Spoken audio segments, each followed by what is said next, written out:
Oltre il giardino di Chiara Mezzalama è un albo illustrato che racconta l'esperienza di vita vissuta da Chiara bambina.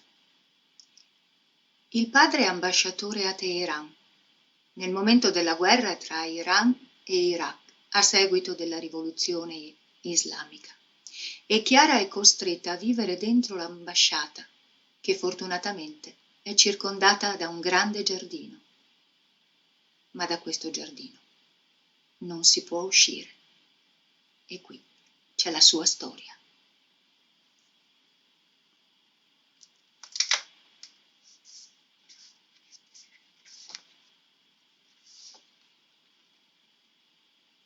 C'era un giardino talmente grande, un giardino senza fine, un giardino selvaggio che un tempo era stato abitato da principi e principesse, quelli veri, non quelli delle storie inventate.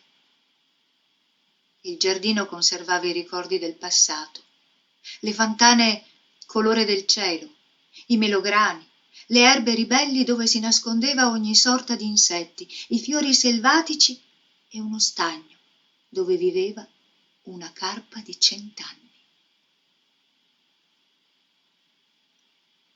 Buona lettura da Margherita Stevanato.